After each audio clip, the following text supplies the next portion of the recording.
လုံငယ်တွေကျွန်တော်နေအားပေးချင်တာရှိတယ်အဲ့ဒီရပါလေဆိုရင်တော့လူတစ်ယောက်က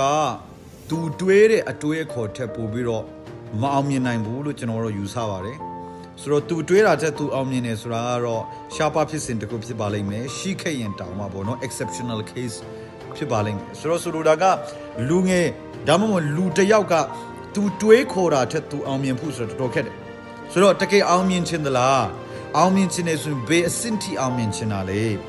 အောင်မြင်ခြင်းနဲ့ဆိုရင်တင်းရဲ့အတွေးကိုတင် update လုပ်ဖို့လိုအပ်တယ်အတွေးကိုပြောင်းဖို့လည်းလိုအပ်ရင်လိုအပ်ကောင်းလိုအပ်မယ်အတွေးကိုပြောင်းခြင်းမဟုတ်ဘဲနဲ့အတွေးကိုပြင်တင်ခြင်းလည်းလိုအပ်ရင်လိုအပ်မယ်ဒါကြောင့်မလို့ကျွန်တော်အနေနဲ့ပြောချင်တယ်မိတ်ဆွေတို့စီးပွားရေးလုပ်ခြင်းတွေဖြစ်စေဘာသာရေးလုပ်ခြင်းတွေဖြစ်စေဒါမှမဟုတ်ရင်အခြားသောအောင်မြင်ခြင်းလုပ်ငန်းဆိုင်ရာကိုလုပ်ခြင်းတွေဖြစ်စေကျွန်တော်အနေနဲ့အားပေးချင်တာကအတွေးခေါ်အရေးကြီးဆုံးဖြစ်တယ်ဒါကြောင့်မိတ်ဆွေမှာ idea မရှိဘူးဆိုငွေဘယ်လောက်ရှိအလကားဖြစ်တယ်ဆိုတော့ idea နဲ့ငွေကယထာတန်လန်းလို့ဆိုတော့နှစ်ခုစလုံးပေါင်းနေတဲ့အရာဖြစ်တယ်ခွေးထားလို့မရဘူး idea ရှိပေမဲ့ငွေမရှိရင်လည်းမလွယ်သလိုငွေရှိပေမဲ့ idea မရှိရင်လည်းမလွယ်ဘူးဆိုတော့အဲ့ဒီထဲမှာမိတ်ဆွေတို့ကိုကျွန်တော်ပထမဆုံးအနေနဲ့ပြောချင်တာက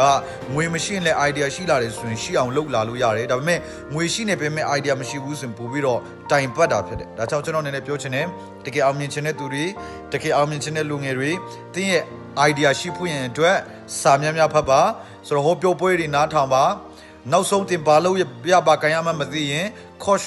တွေနဲ့တိုင်ပင်ပါပေါ့နော်ဆိုတော့စီးပွားရေးသမားတွေနဲ့တိုင်ပင်ပါလုပ်ငန်းကိုင်ကအောင်မြင်ပြီးသားသူတွေနဲ့တိုင်ပင်ပါဒါမှမဟုတ်မိတ်ဆွေကောင်းစီးပွားရေးသမားသူငယ်ချင်းတွေနဲ့မိတ်ဆွေဖွဲ့ပါသူတို့စီအတွေးခေါ်ယူပါလို့ကျွန်တော်အနေနဲ့အားပေးချင်တာဖြစ်တယ်ဒါကြောင့်အတွေးခေါ်တစ်တွေရကြဖွင့်အတွက်ရောက်ချင်းစီတိုင်းဖျားရှင်ကောင်းချီးပေးပါစေ see you in the next video